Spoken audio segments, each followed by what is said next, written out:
Yeah, yeah, yeah. Oh, yeah. Mm, yeah. Mm. Born and dead, saved by love. Count my blessings from above. Though in darkness, have no fear.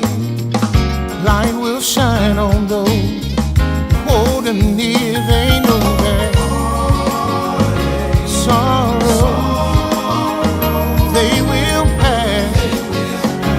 For I know in this life there will be some pain. But remember that love, yes it will. Love will reign. Yeah, love will reign. Yeah, in my heart I believe it. Love will reign.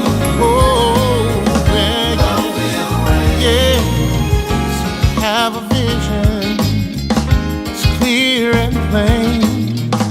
People live and laugh, smiling again. Oh, see the children, they know no pain. Far from pressure, stress and strain. Oh, sorrow, they will pass. For I know in this life there's gonna be some pain. But remember that love, yes it will. I know, yeah, love will reign. Gotta believe it. In my heart, I truly believe sun will shine again. And love, I can hardly wait. We'll all be together. There'll be peace, peace, sweet peace, happiness and joy.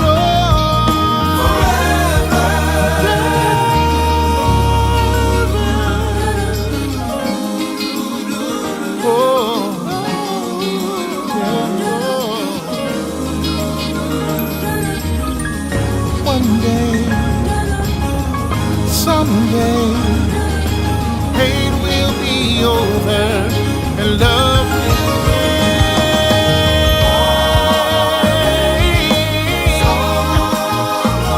They won't last, for I know in this life there's gonna be some pain. In the end, love will reign. Love will reign. Said in His word, weeping may endure the night. Love will conquer all.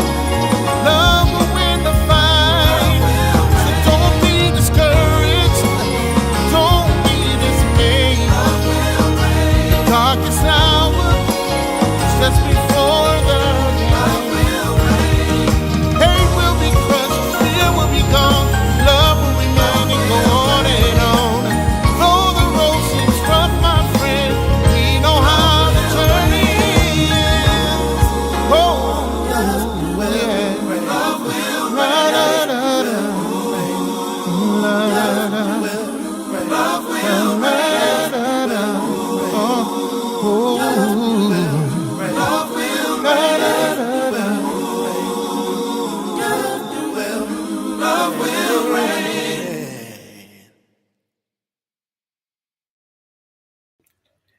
Love will reign.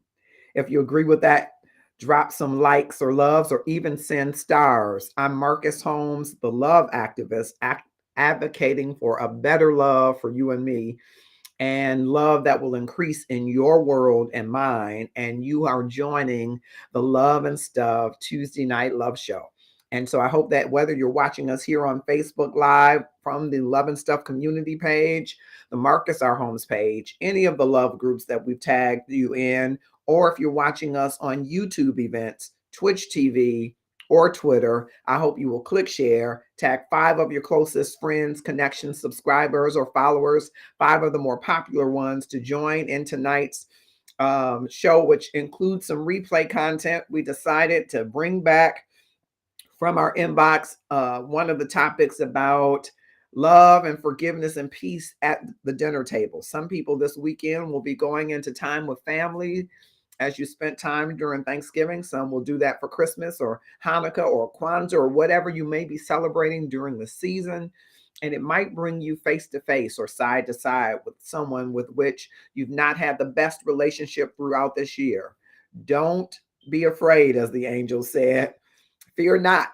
There are tidings of good joy, great joy to all people, that you can, in the spirit of this season of giving, give someone another chance to be able to spend time with you and have a peaceable time together. So I hope that whether you're watching us on any of those platforms or you know someone who's going into that dinner situation, that you will click share and tag someone to join us.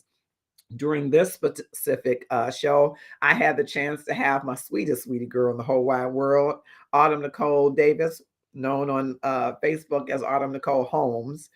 And she shared some insight on how you might approach that dinner table.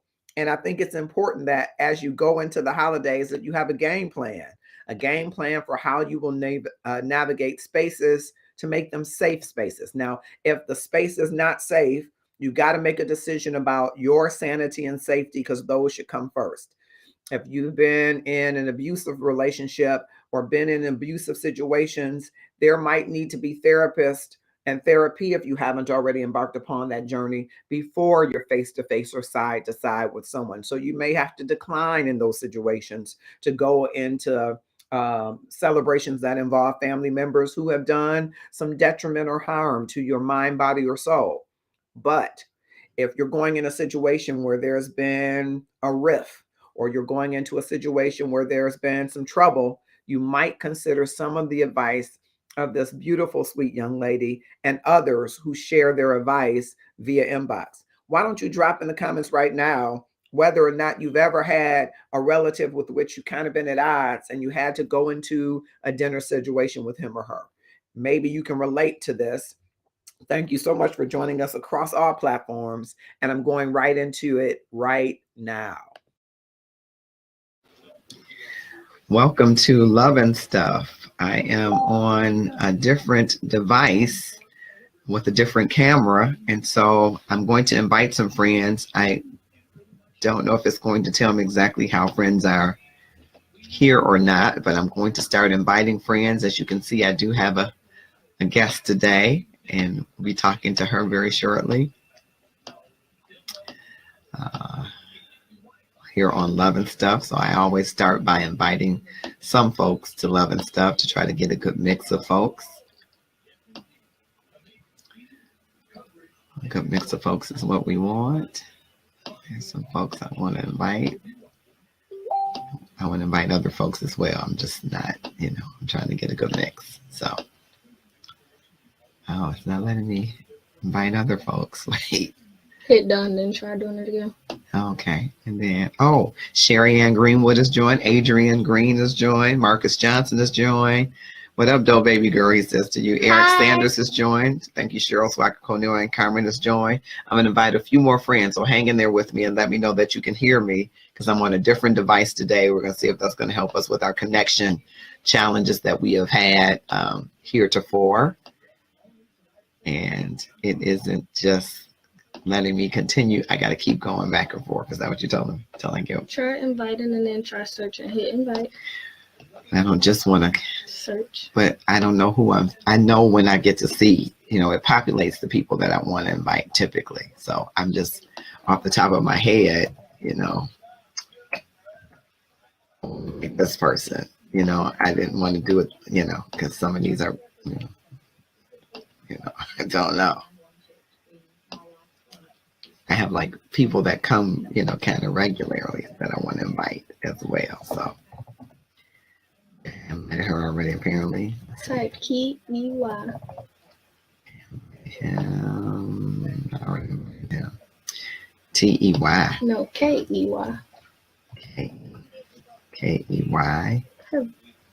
Oh, Kenyatta, K-E-N.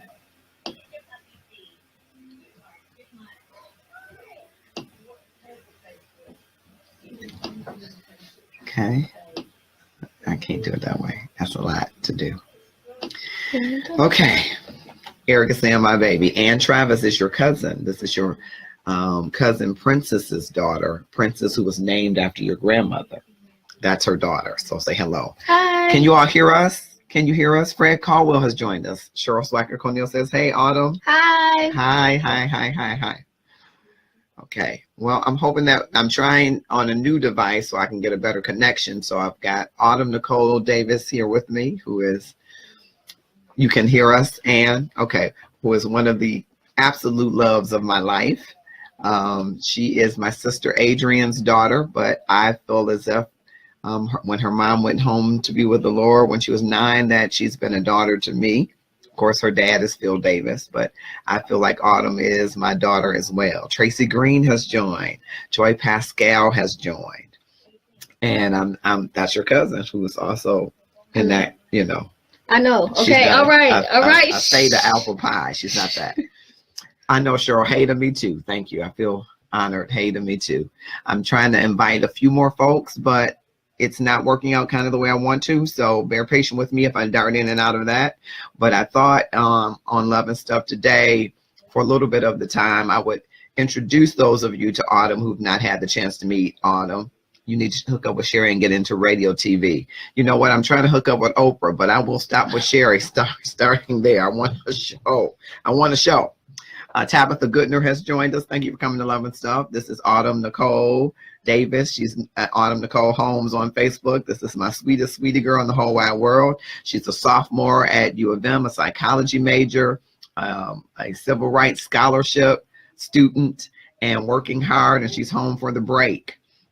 Adrian, oh yeah, hey bro. Okay, good. Hey cousins. All right, good.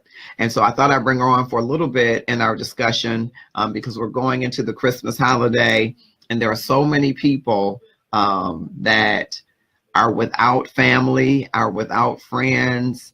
And one of the things in our conversation, Eric says she is thebomb.com.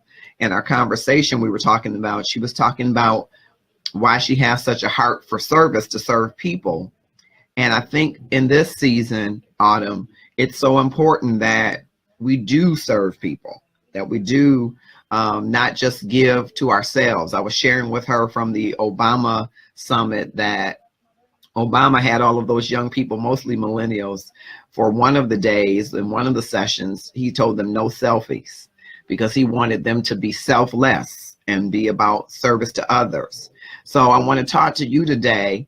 I want you to share with us, and I'm going to have Autumn start to share, and she may not stay with us the entire session because, we are old folks to her. Tracy says, hi, Autumn. Hi. But can you share with us, this one is not exactly straight from the inbox, but it's a spin on that, because people are, some of the conversations in the inbox are what, we should have done something, Love and Stuff should have done something for the holidays for people who are alone.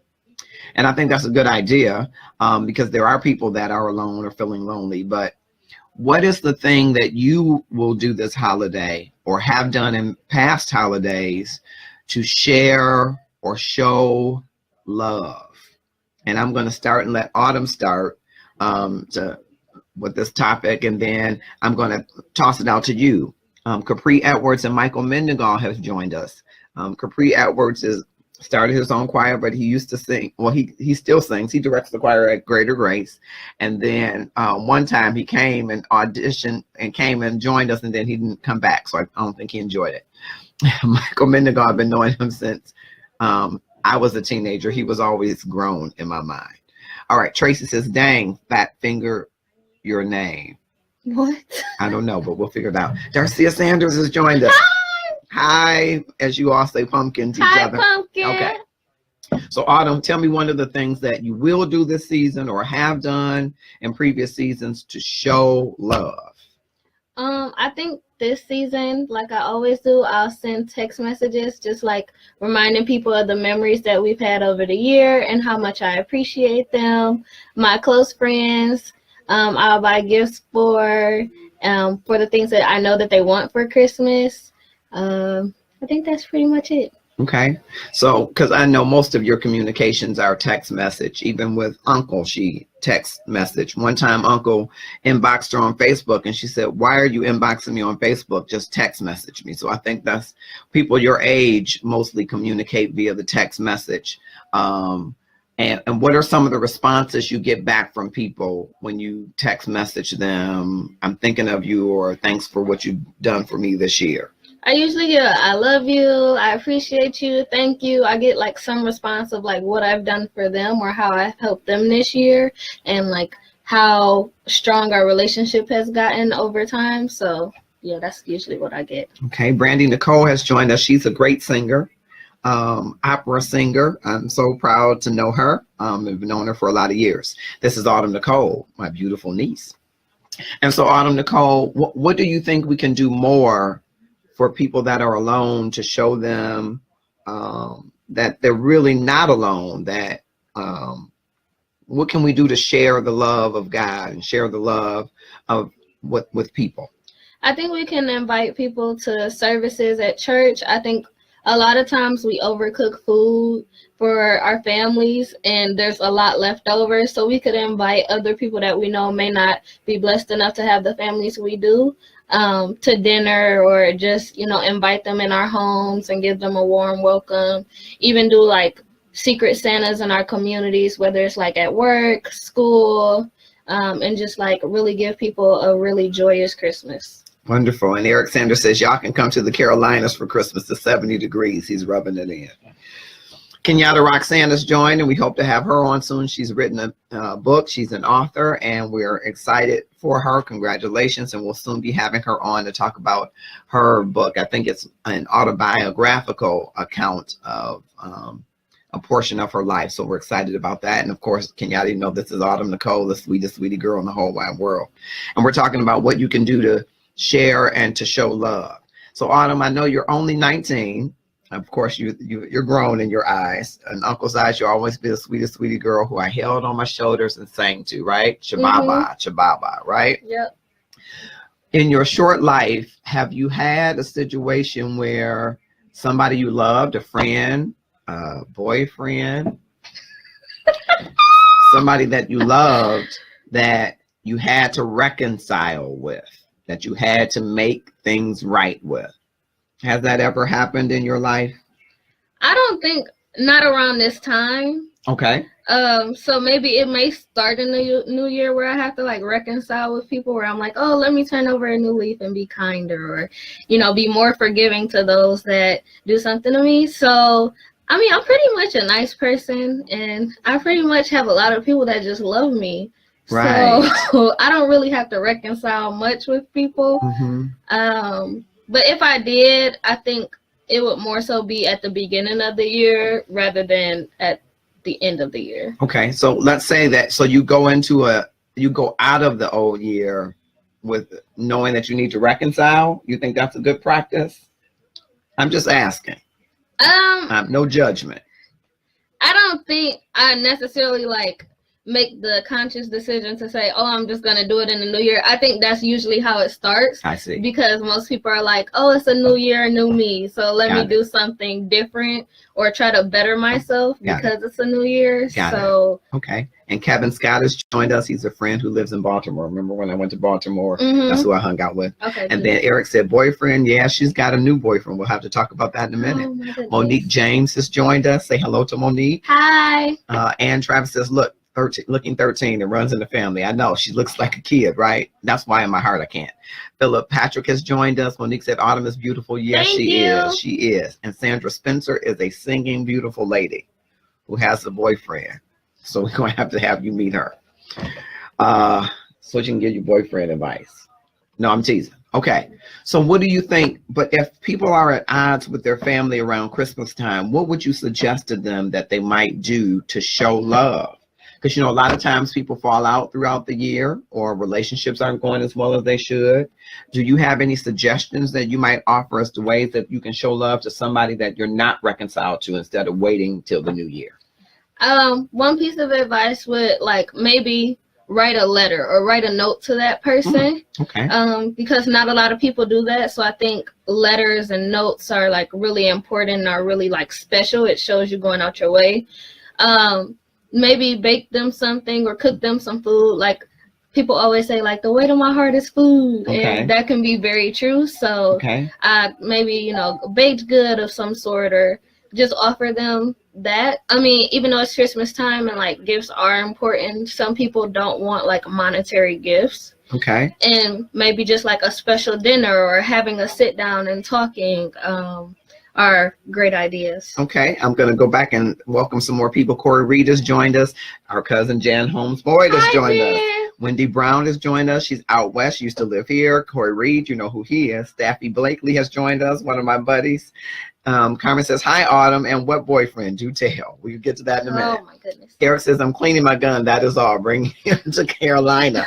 Hey, Autumn, you're lovely. Thank you, little girl. Happy holidays to you both. Happy holidays to you. Holidays. And Phyllis Lloyd has also joined us. Hello. So you mentioned earlier about cooking, baking something for them. Do you know how to cook?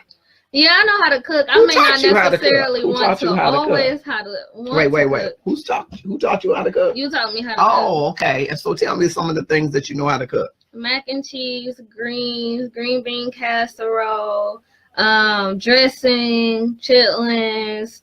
You know how to cook chitlins? Yeah. You clean them too? Yeah. Keep going. Ham, turkey, what else? Spaghetti. Ooh, spaghetti's my fave. Dang. I'm lost for words. What else you say? You said yams? Yams. Mm-hmm. What else you say? I said mac and cheese and greens. Okay, yeah.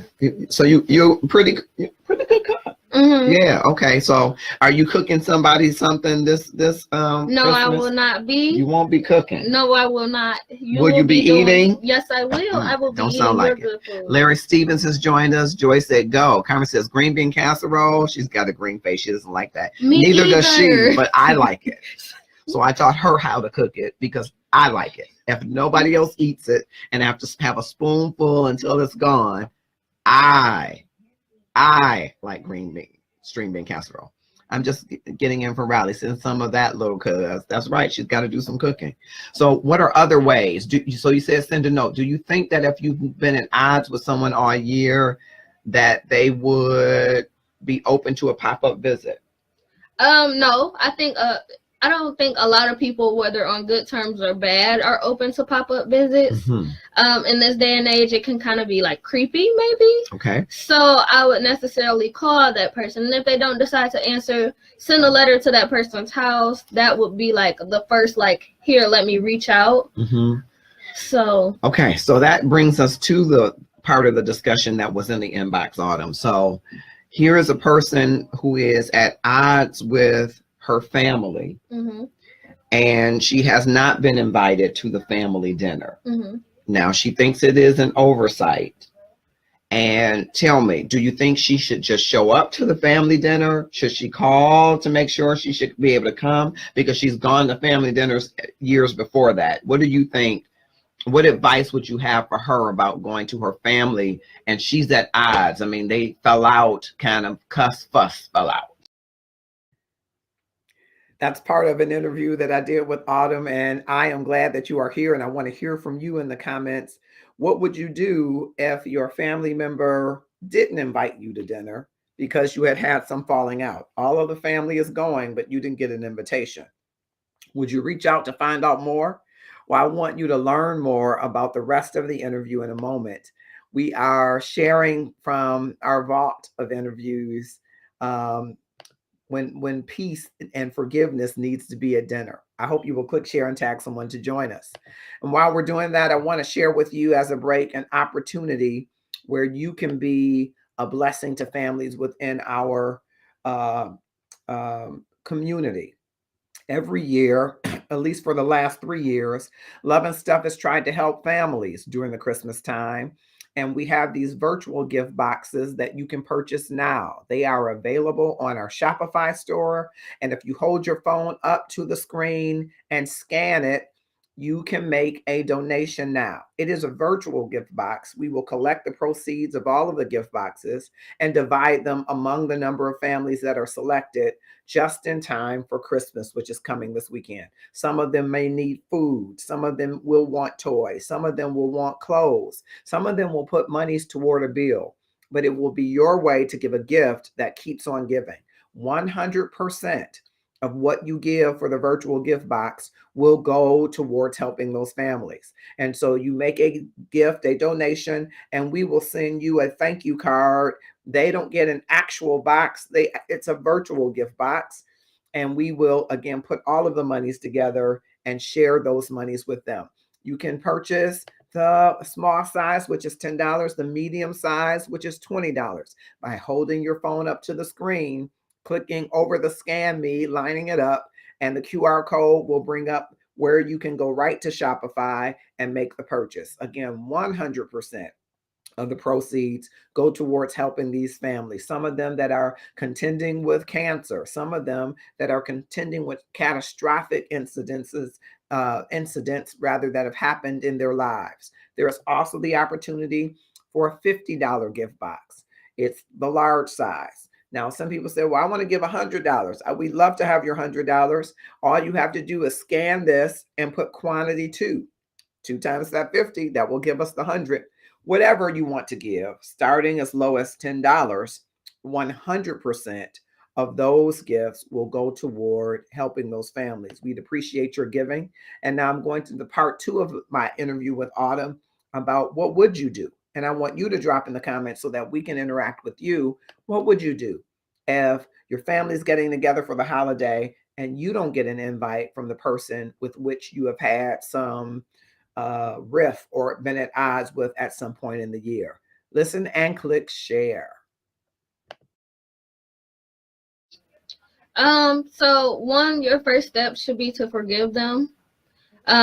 Second, now what if you were wrong?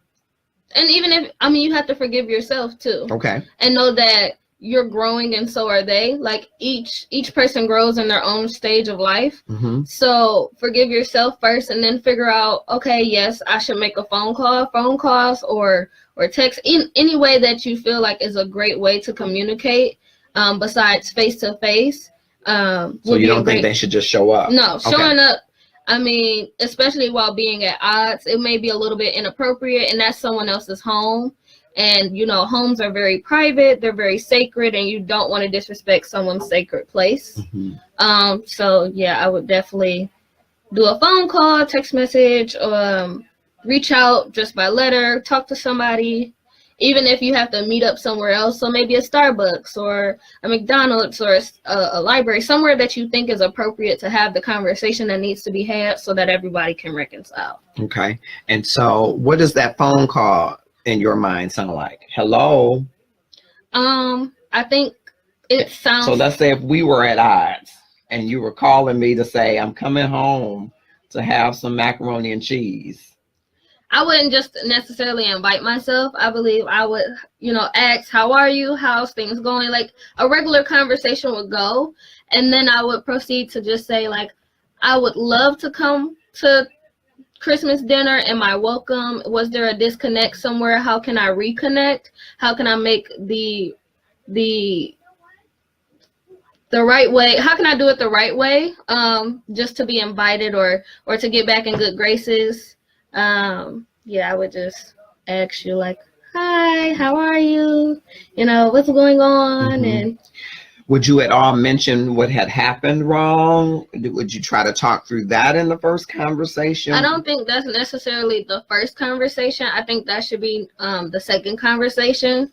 So the first conversation should be more so like, where's the disconnect? Figure out the why, because I think people need time to separate and think about the issue, and think about a correct response and not an angry response. So I think that's definitely an option. And some people, I mean, if she knows her family and she knows her family is like, can have that conversation at that time, or you can kind of tell if people are busy when they're on the phone or don't really feel like talking, or if they're open to it, you can tell. So I would just definitely fill it out a little bit and feel their emotions. Okay, thank you for that, Autumn. I want to hear from you now. I can't, with this one, determine. Oh, dear goodness. No.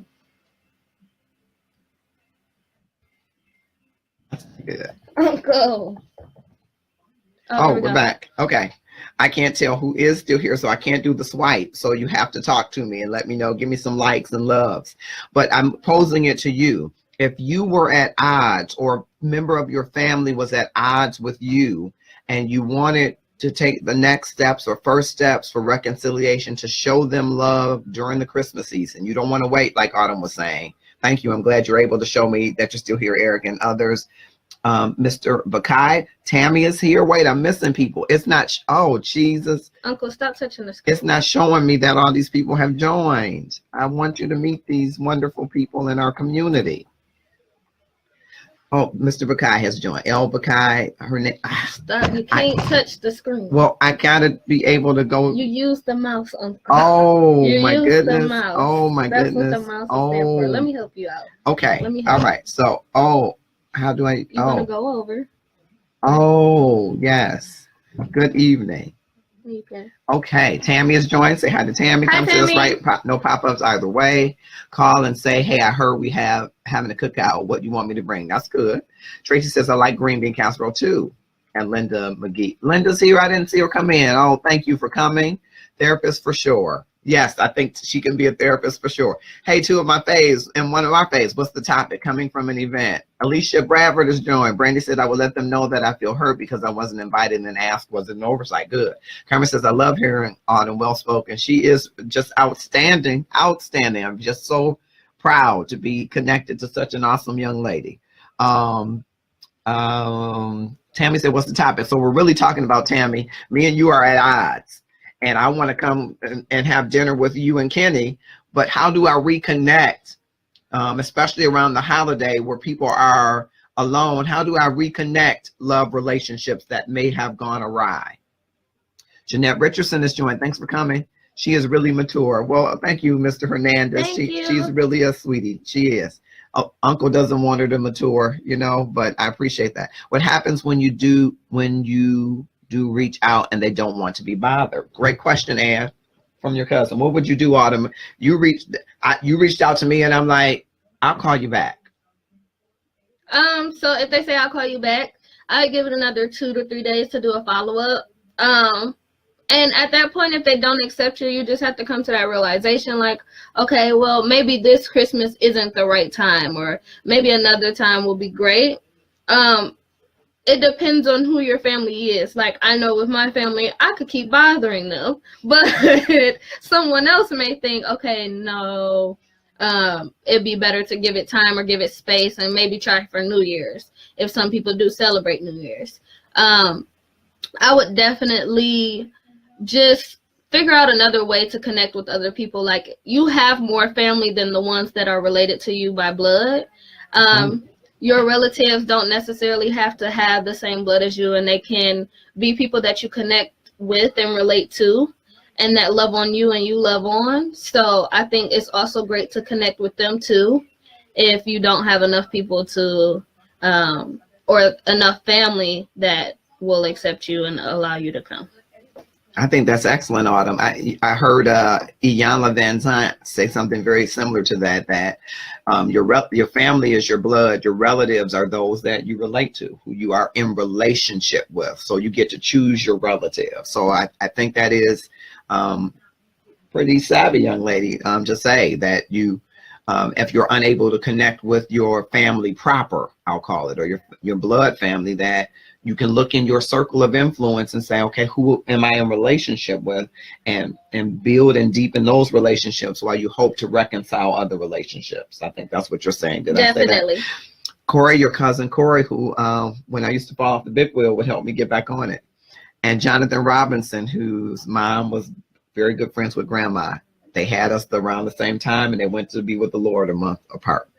Tammy says, good point, Autumn. All right. Ann says, thanks, cuz. Love it. Corey says, I agree with it. Monique Patman has joined. Okay. So, so what happens in the relationship where you're the person that feels like you've been wronged, like the wrong has been done to you, and you're being the bigger person to reach out to them, and that initial conversation has a lot of friction, but you get an invite? Do you go when you know that there's going to be friction, or do you say, no, based on this first conversation, because there was still friction even though I got an invite, do I stay at home? I would definitely say go, because they still didn't have to offer the invitation.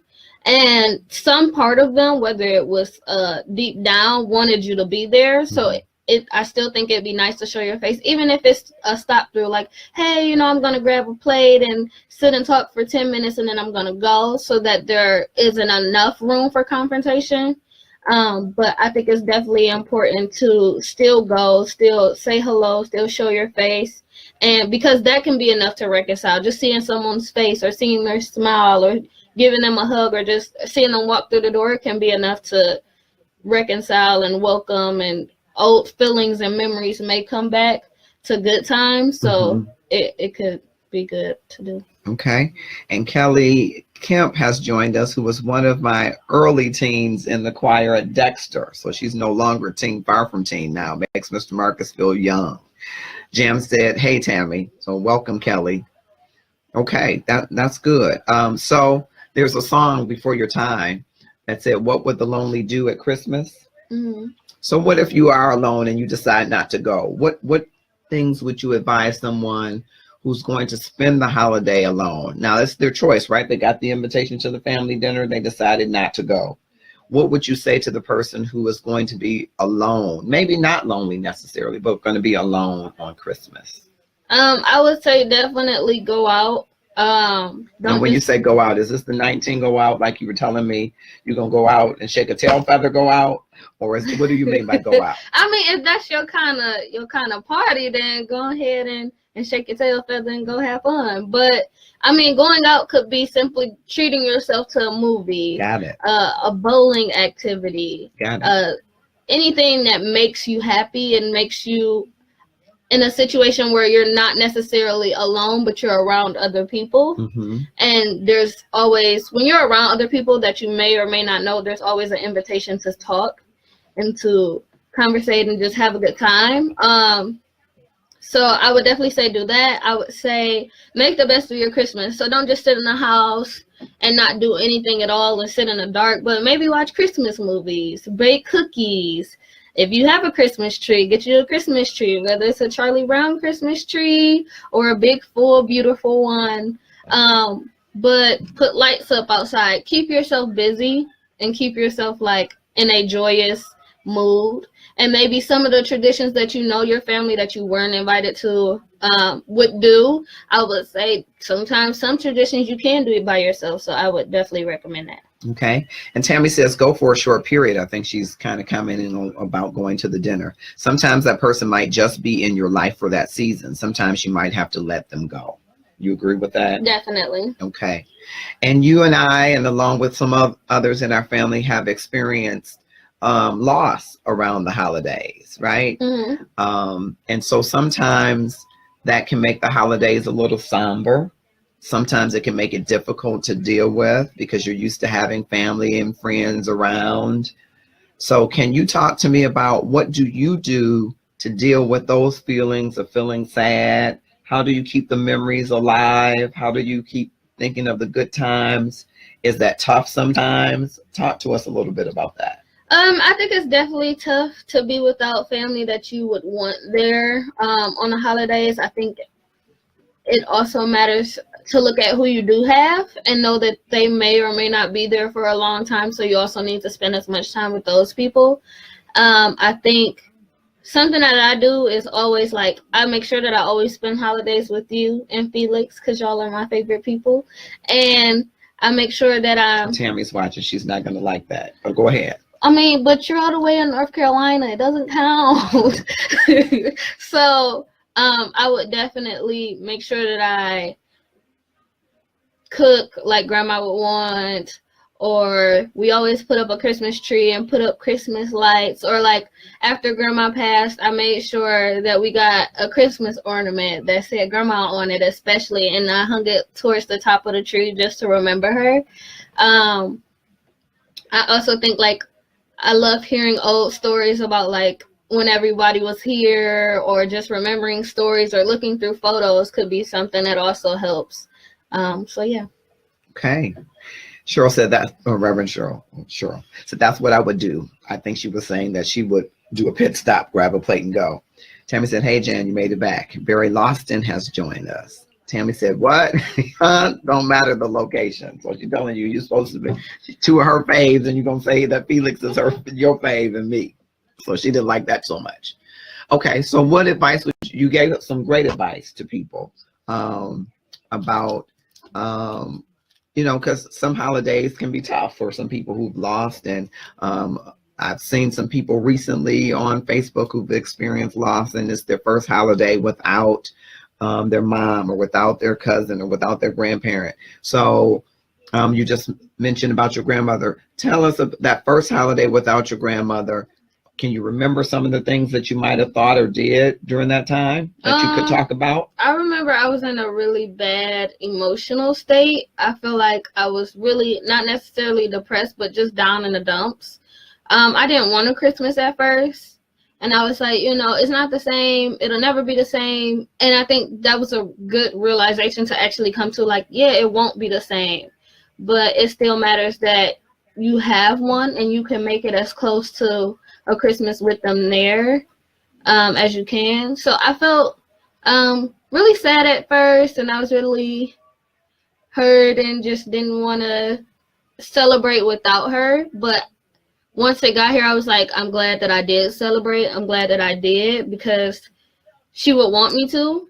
She would want people, they would want me to move on without them and know that in spirit they're still there. And just like, I had to motivate myself to like want to get up and want to open presents, even though like every kid wants presents. But at that moment, I knew I didn't want them. But at the same time, once I opened them and I was like, oh, that's something she would have got me, or something she would have wanted. Like, it was a nice Christmas still. And I just had to like work through it and work through the emotions. Even if I didn't want to, I had to force myself to. And I think it was good that I did. And I think we have to often do that, is like push ourselves to do things we may not necessarily want to do that are good for us in the end. Very good. Thank you for that. As you can see, Autumn is giving some wonderful advice. And I thought that I would pull some of this from our vault. And thank you, Valencia, for joining us, Sandra for joining us, Lee Wright, and all others who are joining us. Don't go anywhere, because we have an opportunity for you to hear the rest of this interview. I'm so proud of the young lady that Autumn is still becoming, and proud that she gets so many important things, but that she understands that you have a role in your peace, in your reconciliation, in your healing. And while it's not easy work, it's important work, so that you carry forward into the holidays. Oh, Valencia, if I could just say, I would have never, willed life without my sister. I would have never willed life without my sister, but God certainly favored me to allow me to have an even closer relationship. I already had a great and close relationship with Autumn. She has never called me Uncle Marcus. It's only been Uncle. That's all she's ever called me. We've always had an amazing relationship, but I am just honored that God favored me enough to kind of have a parenthood opportunity. And he did some miraculous and marvelous things through Autumn. So thank you for that. But I wanted to replay this, because I know that there are people going into this holiday who felt maybe like I did, Valencia will tell you, my brother was her friend. That's one of the reasons I'm so connected and love her. And he left us on Thanksgiving Day. My mother, a few days before Christmas. So holidays can be tough. And just as Autumn said, sometimes you don't want to have to open gifts, because the best gift under the tree is having your parent. And if anybody understands that, drop some likes or love. Having your mother, The unconditional love of a mother, I believe, is God's kiss to the earth to remind us that Jesus has been here. I believe that. I believe the mother's love comes after Jesus's love. Nobody's going to love you like your mama. Now, I'm sorry that if you didn't have a mother who loved you like that, I'm sorry. I apologize that your experience was different. But for the most part, mothers are God's kiss on the earth. It's God's signature on the earth. Jesus is God's representation, but I believe mothers are his kiss on the earth to say that there's going to be somebody who loves you unconditionally. And if I could have a present for Christmas, it would be Princess Holmes telling me, ordering me around the tree and telling me where to put the Christmas bulbs and Christmas ornaments, because that was her favorite thing to do. And we don't do a color coordination. I would turn the camera around, but I'm not sure, it might go off. I don't want to mess it up. But we have multicolors because my mother kept the ornaments. So she didn't just want one color ornament. She has gold ornaments, silver ornaments, candy cane ornaments, Santa Claus ornaments, a Jesus ornament, golden angels, all different types of things. And we put them all around the tree. And so I would want her here. I would want, if I always tell my nieces and nephews when they ask, what do you want for Christmas? I said, peace, joy, and love. Because nothing else really in this world, I mean, there are some great gifts you can still get me, but nothing really compares to having your mother, your sisters, your brothers, your father. None of that compares. And sometimes you find out after they're gone how much their presence meant to you, how much that phone call meant. There was a time as a young adult, I didn't want my mama calling me every day, just like Autumn does not want me calling her every day. And my mom said, there'll be a day that you won't be able to call me. And doggone it, she was right. I can't call her today. So my heart goes out to the people who, especially during this time of pandemic, are experiencing the loss of loved ones. The absence of someone's physical presence is great. And so it is so important that in a season that is typically very joyous and a season about giving, where you feel exhausted with being in an environment where everybody seems joyful and joyous and you don't feel the joy or something to have joy for, that you understand that you too can make it through this holiday season. And I love that Autumn provided some great tips for people who are going to be alone. Sometimes it's just good to be around people. So maybe a movie on Christmas Day is good where other moviegoers are going.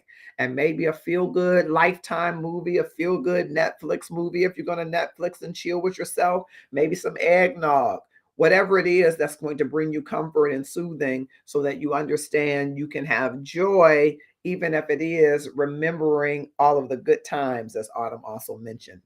I do again want to pause and thank you for joining us and remind you that in the season of giving, that the Love and Stuff community is trying to help families. We're just upon Christmas. So we want to wrap this up in the next day or two. We have virtual gift boxes. 100% of what you donate will go towards helping those families. Right now, we're thinking specifically of 2 families, but there might be a few others that we can help depending on how much everyone in the community is willing to give. We would love to help one family where the matriarch is walking through a cancer journey, and praise God, she's getting good news as she's coming through that journey. We're also thinking about a family who experienced a catastrophic incident in their home. And so we want to help them. This is the $10 gift box. All you have to do is bring your phone up to the screen. And once that Scammy connects with your camera, the link will come up. And listen, if you want to give $100, you can put 5 as the donation for the gift box for medium, 10 if you want to do small, or 2 if you want to do the large gift box. 100% of the proceeds are going to go toward families. And so it's a virtual gift box. We're going to put all of the money together and divide it among those families. Families need food on their table. Some families need to pay a bill. Some families want to get a few extra toys for the kids or some toys for the kids. Some might need a warm coat for somebody in the family. However they choose to use them, we don't get involved in that. We just get the money to them or help them. If there's something else that we can do to help them, we do that, all increasing the amount of love in the world. And this is a great way to give. And I'm so proud of Autumn that she said it's important to her to give service to others. why don't you join us by scanning one of these gift boxes? Again, it's the $10 gift box that you can scan, the $20 gift box that you can scan, and the $30 gift box. I'm sorry, $50 gift box that you can scan. If you wanted to give 30, you can do a 10 and a 20. We're not turning down any of those donations, because 100% will go to help families during this time. And you helped a brother just a few weeks ago with $825. Let's keep this giving going to help others who are in the time of need. I'm going to the next part of this interview. I hope that you're enjoying this interview. I certainly am. Of course, I'm biased. I think the world of Autumn. She is such a bright light in our world. And there are many other young people I know that are like her. I'm just highlighting our interview about bringing peace to the dinner table, bringing peace to your holidays. And here's a little bit more of that interview. Kelly is saying, this will be my first Christmas without my husband. He passed away 8 months ago, and I don't know how to feel. However, I will remain in good spirits for our son.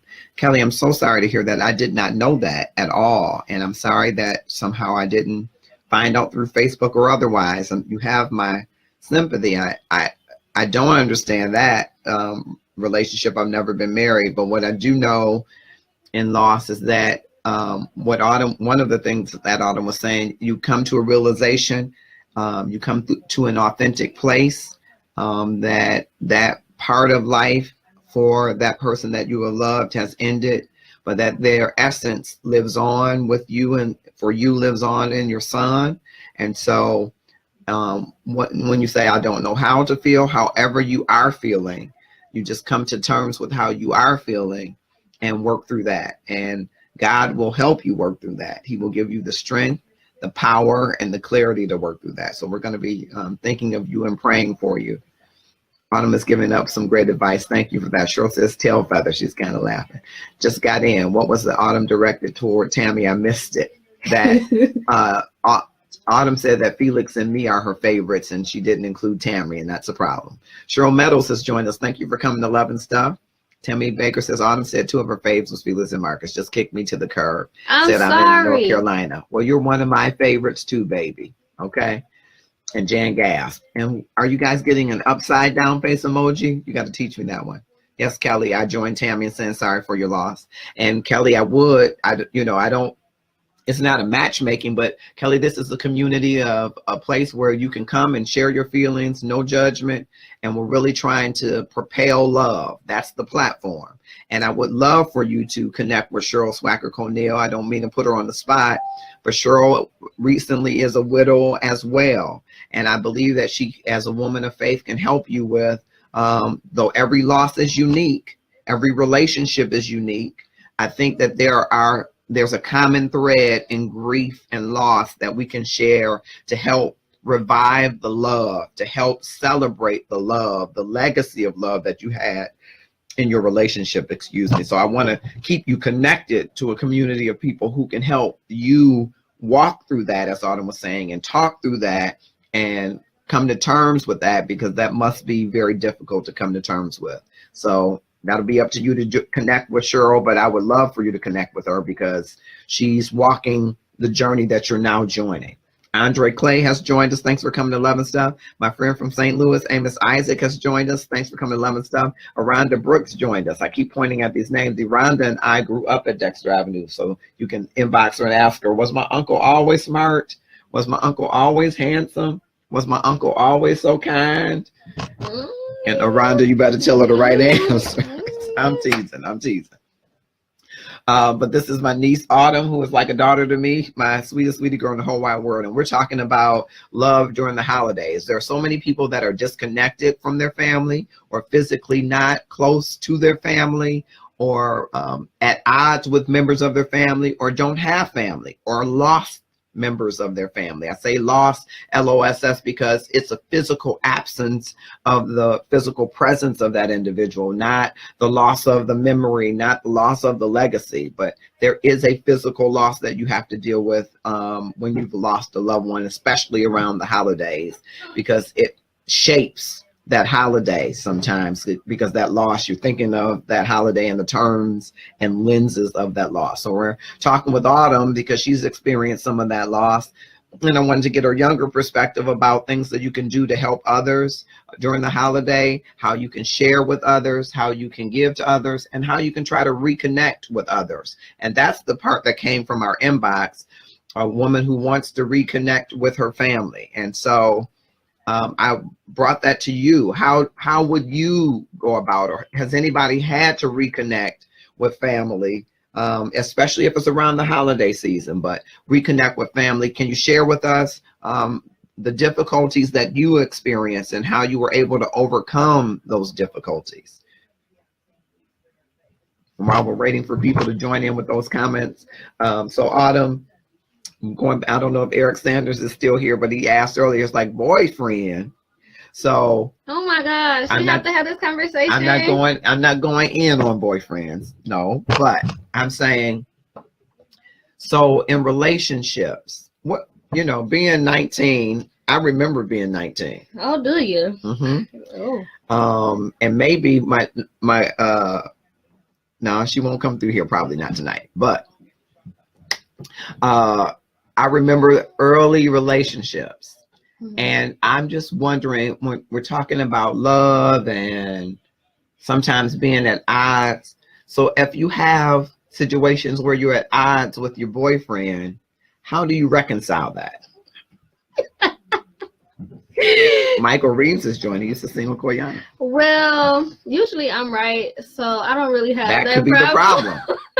That could be the problem. Eric is putting his thumbs up. That could be the problem. Usually I'm right, so I don't really have that problem. But we do get in arguments sometimes, and I literally have to sit and think about each side. So of course I've already thought about mine, but I also have to take his position and think about where he's coming from. And with doing that, I have to think of his background, who he's been raised by, what his family values are, and what mine are, and think that they're very separate and we've been reared differently. So that comes into play also. And we handle things differently.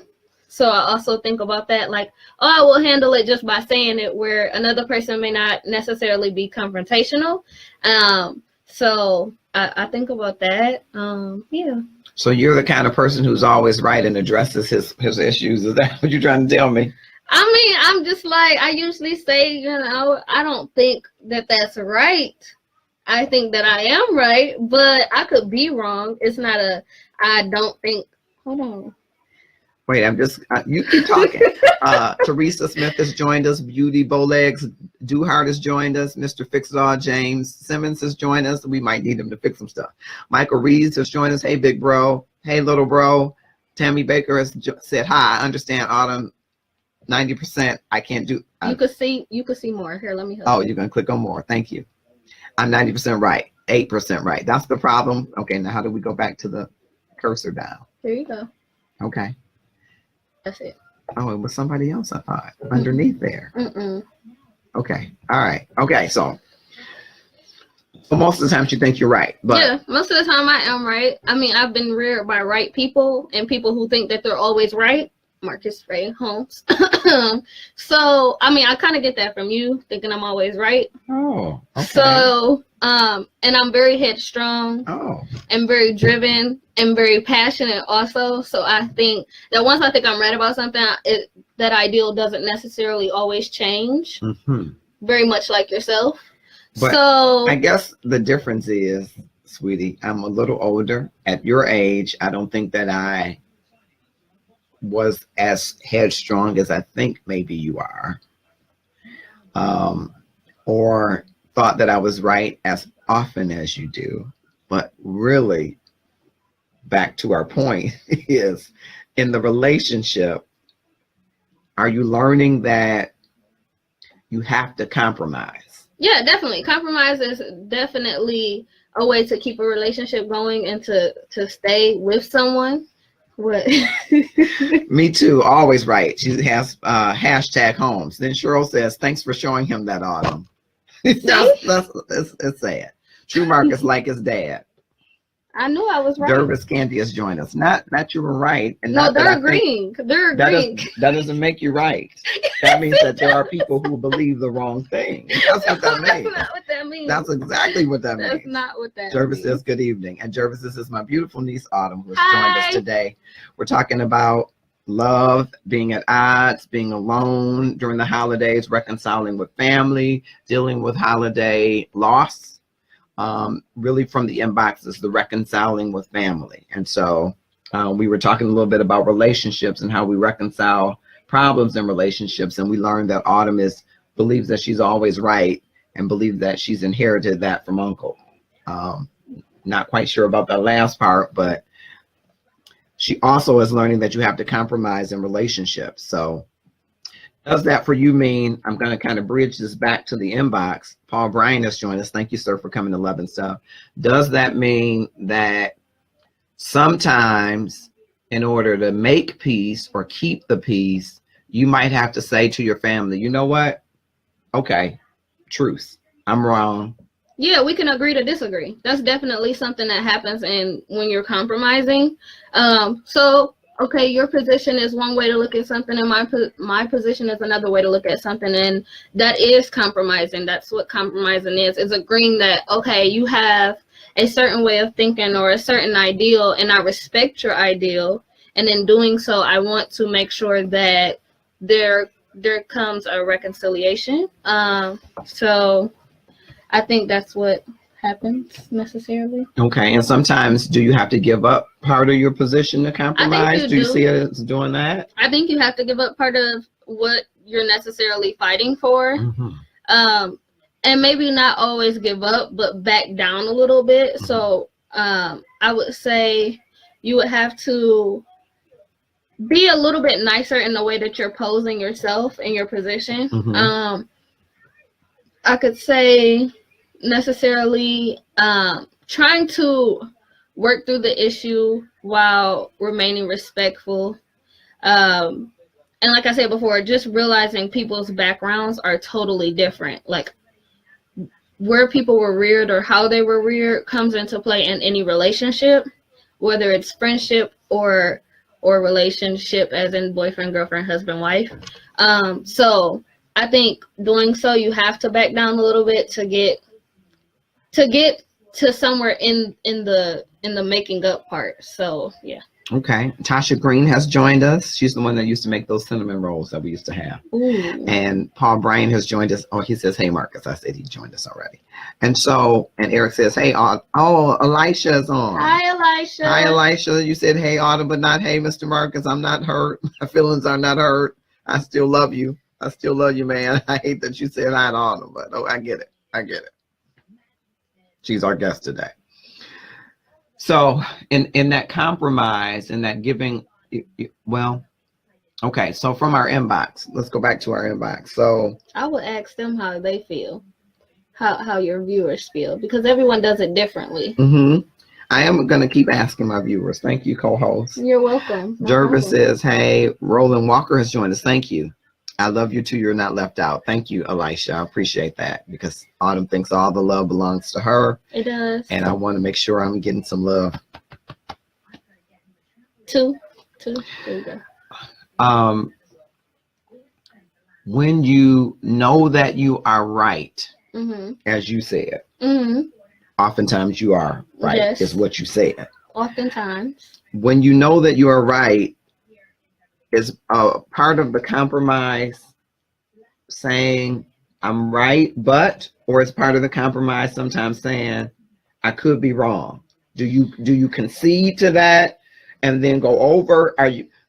Is it sometimes not worth? How do you address that? And I'm going to pose that to our Facebook family, where you know that what you did was right, but everybody else in the family thinks that it was wrong.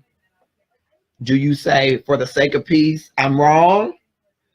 Do you say, let's just agree to disagree, and that might not get you anywhere? How do you handle that? I would say pose it as I could be wrong. I'm different and I have my own ideals. And in doing that, let's agree to disagree. And it's not necessarily always giving up your position. It's just saying, I'm still sticking with my position, but I'm also accepting yours. So I think that happens, and that's a good way. Okay. I'm telling you, I'm enjoying this as if I'm here in the moment with you, and I have to go back to some of these comments. Val Coberto, and Valencia, I'm over here cracking up. If she inherited that from me, I suppose that there are worse traits that I could have given her. But I love Autumn, and I love that young people, many of them, Val has a brilliant young person. Many young people around the periphery of Love and Stuff, and we got to get some of them in to hear from some of their sage wisdom, because it is sage. But I love that people are considering that sometimes it's better to have peace than to be right.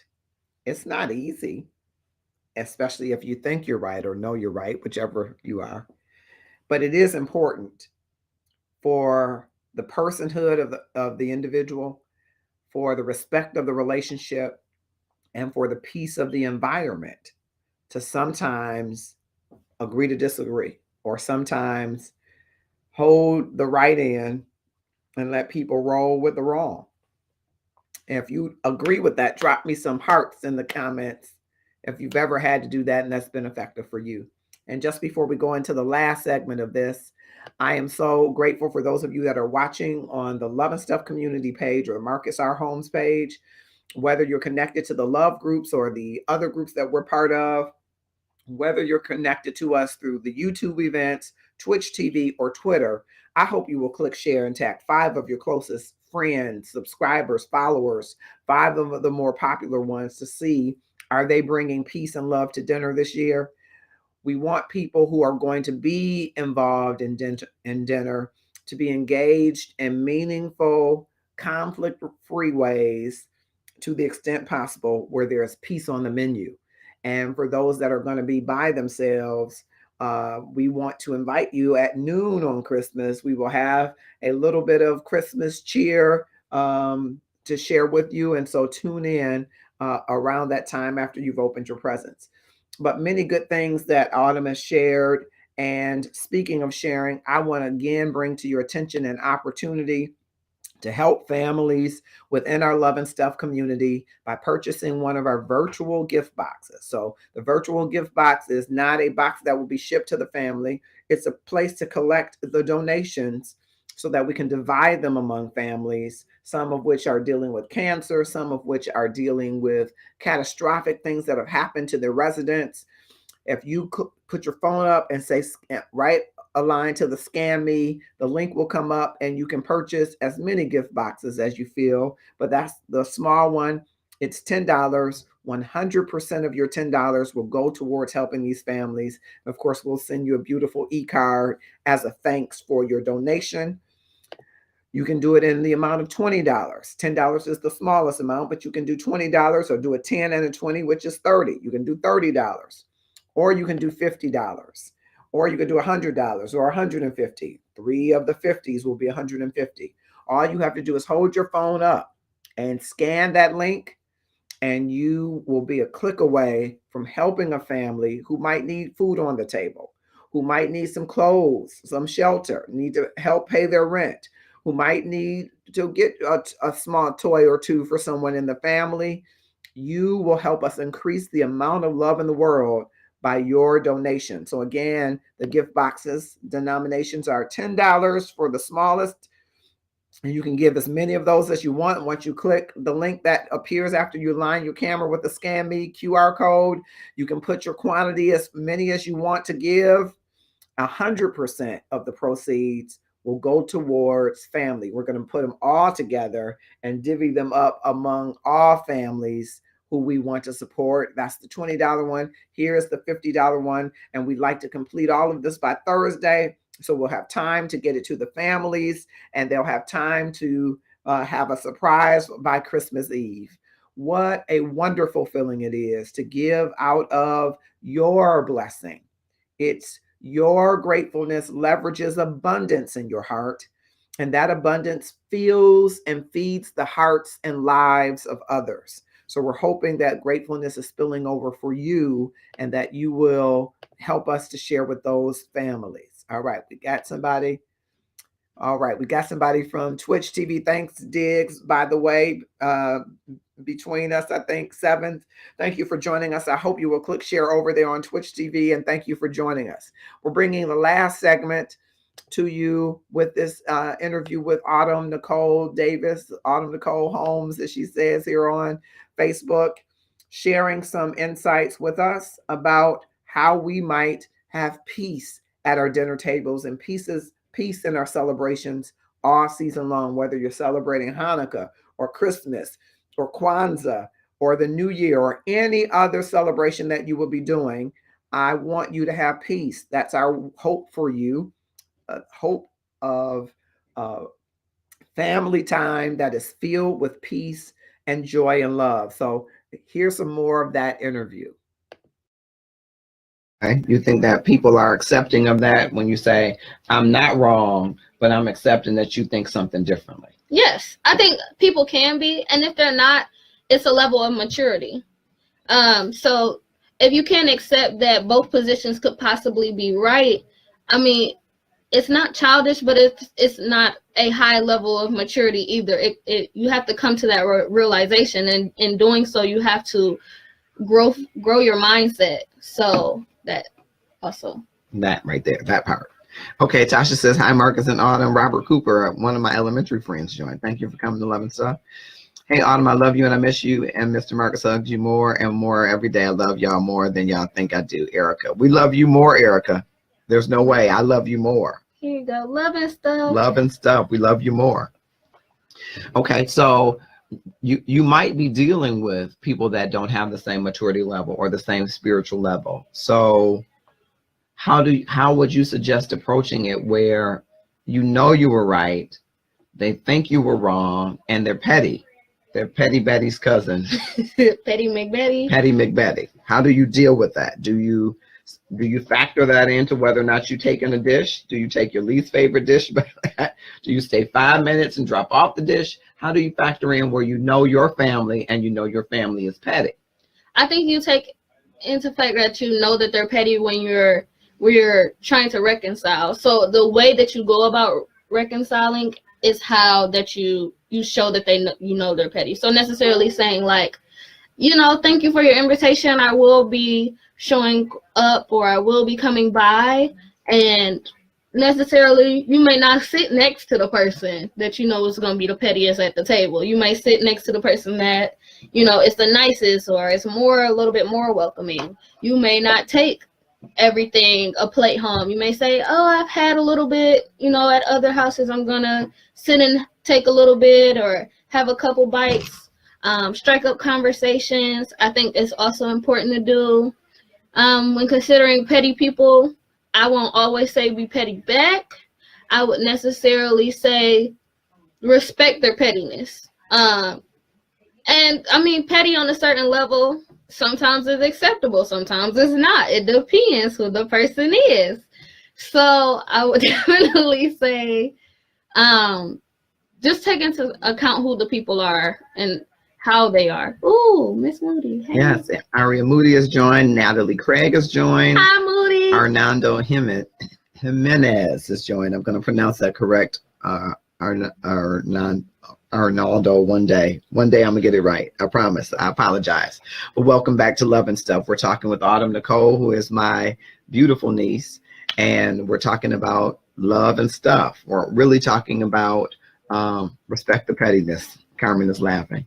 We're really talking about at the holidays, reconciling with family and how you might go about it, even if your family members are petty, even if you feel that you're right and they're wrong and you didn't get an invitation to the family dinner. How do you go about getting to that dinner?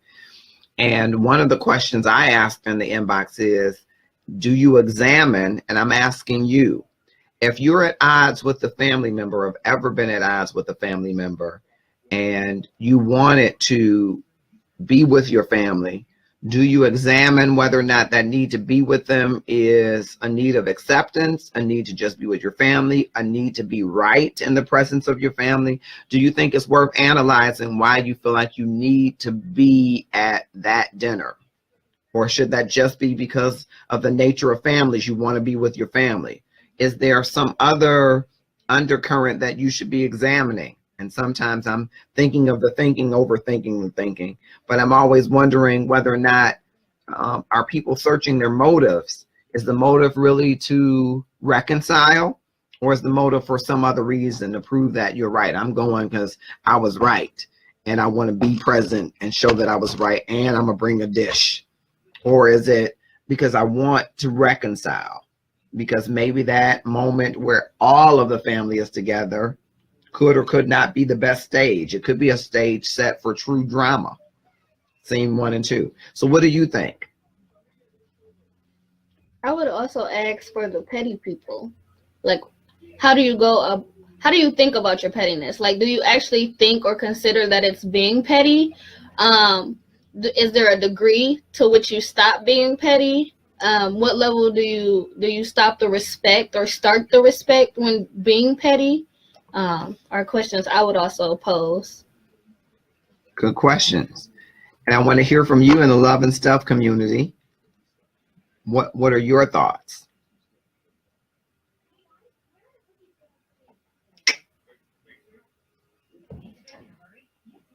And while we're awaiting those thoughts, and so you said that you might start it fresh in the new year. Do you think that's a good time to hi, my honey, she says. Do you think that's a good time, Audie? Do you think that's a good time to start afresh? Would you skip that holiday and just start the new year? I'm not necessarily saying skip Christmas. I would definitely reach out, and if the invitation isn't accepted or me reaching out isn't accepted, I would definitely try again in the new year, because a lot of people think, New Year's resolutions are the way to go. And though a lot of times that is the way that people try to turn a new leaf or start a new them or be better than they were previously. So I would definitely try then, with hoping that the people that I'm trying to reach out to are trying to better themselves. Yeah, very good. Carmen says, well, like myself, I grew up in foster homes and residential living for girls. Sometimes I desire to be with my real family, but they are so separated that I never try. So the holiday times are kind of sad for me internally. However, with my new grandbabies, it helps a lot. Thank you for sharing that very candid information, something I really didn't know about you, Carmen. So I'm learning more about the people in the Love and Stuff community, and I appreciate all of you for sharing and being so candid. So Carmen, I'm curious to know, you said they're so separate that you never try. What do you think would keep you from connecting with some of them? Starting somewhere, what do you see as the impediments or challenges to starting with one? Because maybe you can't get them all together at once, but if you can start with one person, and then the next holiday 2 people, and the next holiday 3 people, and I'm sure there might be a myriad of concerns and issues wrapped interwovenly throughout your story. And again, I applaud you for sharing that, but I'm just curious, what do you think might be, or is it a good opportunity to do it one at a time? And Carolyn Loving, my single Arlie, has joined us. Lisa Whitmore Davis has joined us. Thanks for joining, Lisa. You're in our thoughts and prayers along with your dad in our thoughts and prayers. And we're talking with Autumn, our beautiful niece, on Love and Stuff about reconnecting with those that you love during the holiday season. And during the holiday season, when you've experienced loss, and a number of people have shared here that they've experienced loss, and even Carmen has experienced separation from her family. So Carmen, if you chime right on in. Dolores, aka Michelle Archibald, has come back to Love and Stuff. Thank you for coming back. Carmen says, I feel out of place with them, like there's no connection there. So how do you think you can you build a connection, starting to build a connection with one person at a time? Is it possible for you not to just, because maybe they all have stayed connected, Is there a way for you to just on a time outside of the holiday, maybe build a one-on-one, like Autumn was saying, maybe go for coffee at Starbucks or go somewhere just the two of you, maybe if it's you and a parent or you and a sibling, and then try to build it from there? Do you think that that is a possibility to make new connections or rejoin connections? I would also ask, do you see any commonalities between yourself and them? Even if they're very small, like kinds of foods that they like, or TV shows that they may watch, or different activities that they may do or have done in their life, or places that they've gone that you can pick and choose to talk about and start that connection. Very good, Autumn. I think that was excellent. Amber Dior has joined. Carmen said, I tried a few years back, but they were arguing the whole time I got my babies and left. So that's what I'm thinking, Carmen. Instead of bringing the babies, instead of being with the entire family, maybe you build relationship one building block at a time. Because if there are a lot of issues there, you're probably not going to get to even identify all of the issues. And then people kind of rehash and go back to what they're used to doing. So kind of to create a new social norm in your family, I think you might have to do one building block at a time instead of just everybody together, because I don't think that might work. People are used to, they've been orientated and reared in a certain set of realities that cause friction, that cause the arguing. And so maybe you have to pick it off one at a time so that you can have that one-on-one and build your coalition, if you will. Kimberly Gresham Cook has joined. She used to sing with Koyana. Now she's singing with the Thomas Whitfield Company. So proud of you. And she used to be one of the directors with the Metropolitan District when your Uncle Stephen was over the music there. Welcome to Love and Stuff. We're talking about reconnecting love relationships with your family during the holiday times, people being alone during holiday times, people who have experienced loss during the holidays, or having their first Christmas without a spouse, having their first Christmas without a parent or child. Those are very difficult. I was thinking of Barbara Jones, whose son was tragically killed. I think he was 25 years old. So this is going to be her first Christmas without. Thinking of Gloria, whose son passed a few days ago. This is going to be her first Christmas without a child. And I can only imagine, and would never hope to imagine, losing a child. I think that would be something that my heart would not be prepared to take. And so my hearts go out to them, and along with many others, as have Autumn and I experienced loss, not only throughout our life, but during the holiday season. So while each loss is unique, I certainly understand how you could be feeling, having some trepidation about coming into the holiday season, about feelings of down in the dumps, as Autumn described them, or depression, having feelings of regret or remorse, having feelings of loneliness or isolation. And so what do you do during the holiday season, especially if you're trying to connect or reconnect with family? Carmen says, I just don't think the holidays are a time to fix family issues. Good point. I feel it's time to just enjoy each other, not rehash who did what to whom. I just want to be merry and get to know them. That's good. That's good. And while I agree with you that it's not the ideal time, sometimes in some families, it's one of few times that people gather. And so I think you have to use some wisdom about building those blocks to get there, meaning having some one-on-ones on your way to building coalitions and reconnecting.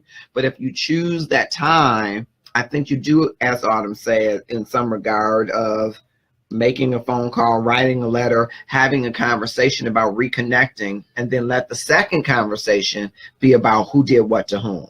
Don't make that the first conversation or the conversation you have at family dinner. Well, I didn't come because you did that to me. I think that's for a later time for you to have maybe one-on-one. And it also involves, as a variable, the level of maturity and the petty Betty part that we talked about. So Carmen, again, I think maybe it isn't the time to fix family issues, but sometimes, if, like, we're seated around a dining room table and there are 8 chairs here, and if you are at odds with 4 people out of the 8 people and you're seated at dinner, sometimes that's a difficult dinner. And so you got to think about that going into that dinner. While it might not be the ideal time to fix family issues, you probably should do something to mitigate flinging mashed potatoes and chitlins across the table, right? You want to have some connection to where you're saying, you know what, I was right or I was wrong, or Autumn says, let's agree to disagree and accept each other's position, or you compromise and say there was nothing worth being that right about, that this relationship has gone wrong. And I think that's if I would want you to walk away with a caveat, there's nothing so right in my position that's worth this relationship going wrong. If you take that position, you might be able to get better ground, because you could be absolutely correct. Like Autumn, my sweetie girl, thinks 99% of the time she is right. And that's her thought. Somebody else could think you're dead wrong. But if you feel that you're right, is being right worth more than that wrong relationship?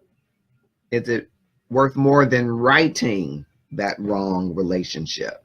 Is it more than righting the wrong in that relationship, which would make it right? So you got to consider that.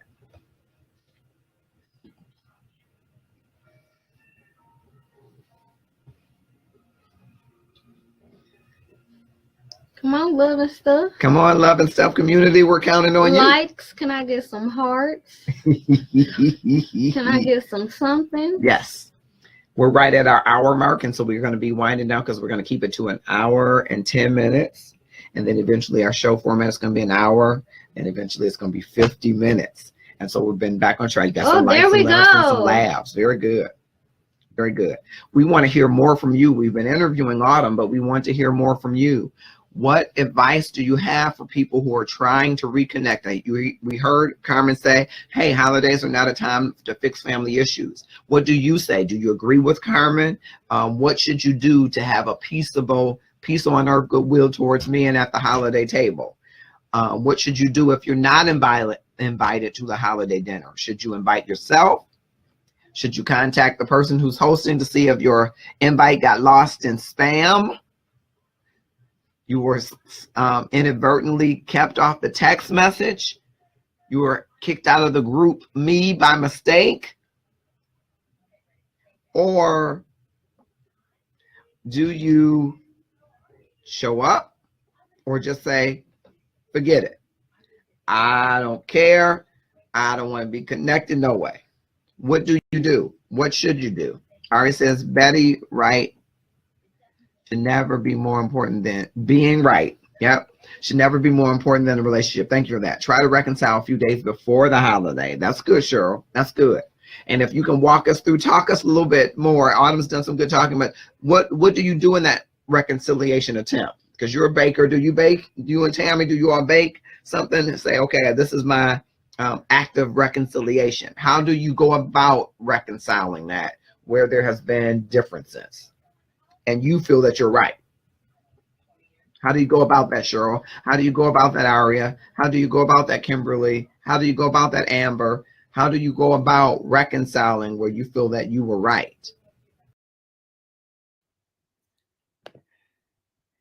I want to ask you as we go to a close, after hearing all that Autumn has shared and some of the comments, is it more important to be right? Now, I will admit, I love being right. And most times I think I'm right. And oftentimes I'm not. Well, not oftentimes. Sometimes I'm not right.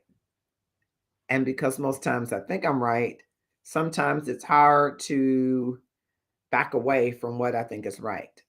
But as I continue to walk through relationships, I'm learning that sometimes, quite often, it really isn't the flag on the top of the hill to be right.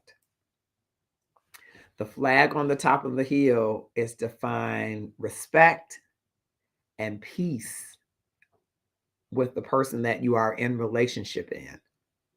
Because if it ain't about relationship, it really ain't about nothing. Our life is a connection of relationships, some of them very interrelated and some of them foundational to others. And if that is true, and I believe that it is, at the Fulcrum, the most important part of the relationship is love. Now, love is right. And love is going to advocate for what is right. It's not going to rejoice in the things that are wrong. It's going to have the hope for reconciliation. It's going to bear the hope of reconciliation. It's going to believe for the hope of reconciliation in every relationship. Will the person that has done wrong to you admit it? Maybe not. And maybe you or I might not admit when we've done something wrong to someone else.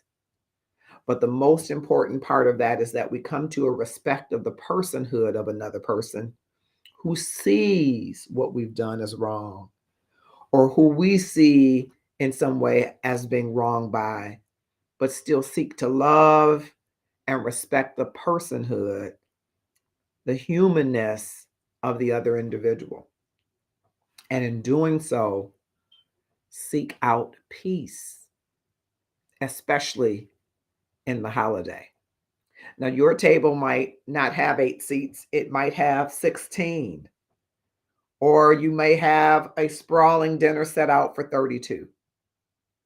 It might be a dinner for 2 at the TV, or just 1.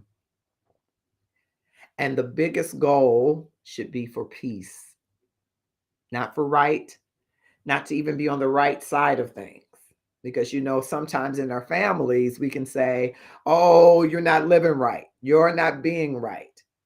And we put ourselves in a position to judge others, or sometimes we feel judged, instead of loving with grace and mercy those that aren't living, looking, being, smelling, seeing as we think right should be.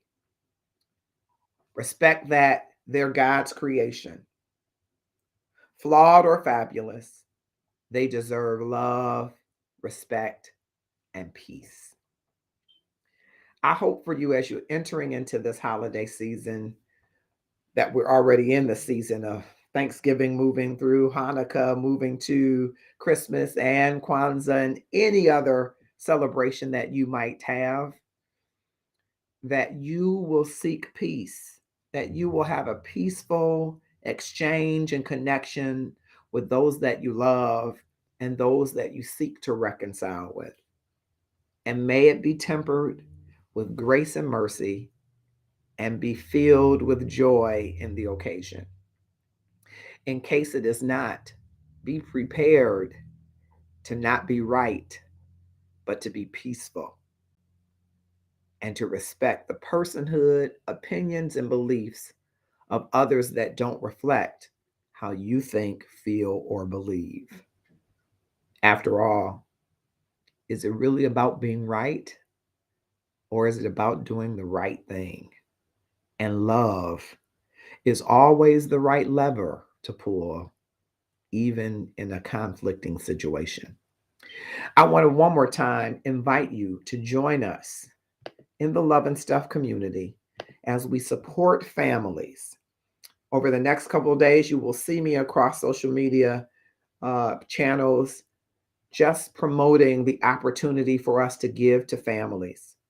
What you're seeing on the screen is a QR code that will allow you to shop live and purchase a gift box, a small one of $10. And what that $10 does is it goes into a larger pot to be divided among families so that they can have some peace and joy in their Christmas too. We also have the medium gift box, which is $20. You can hold your phone up right now to the Scan Me and put your camera on. Up will come a link to our Shopify store, and you can purchase as many quantities of this virtual gift box as your heart desires. 100% of the proceeds go towards helping these families. One who is a matriarch dealing with cancer. One is a family who's experienced catastrophic situations in their home. And your gift will help to maybe put food on the table, or maybe put clothes on the back, maybe a toy for a kid, maybe to help pay for some medicine or toward rent or utility. Your gift matters. It helps us to increase the amount of love in the world. The large gift box is $50. Again, you can hold your phone up to the scan with your camera and you can click and give. You can also go to the Shopify page and give. And we would so appreciate having you join us to help families. I'm hoping that you will have an amazing holiday season. I'm hoping that already you are in the spirit of Christmas, in the spirit of giving. And I know people have strong thoughts and beliefs about Christmas on many sides.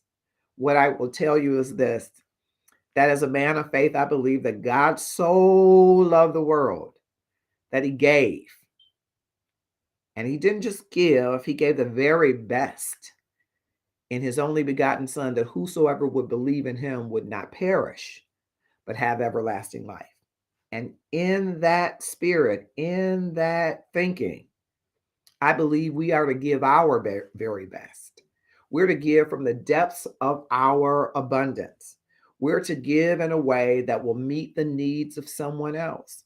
We're to give something that's thoughtful that someone can use and someone can benefit from having. We're to give as if we've taken from our heart and fashioned the gift ourselves.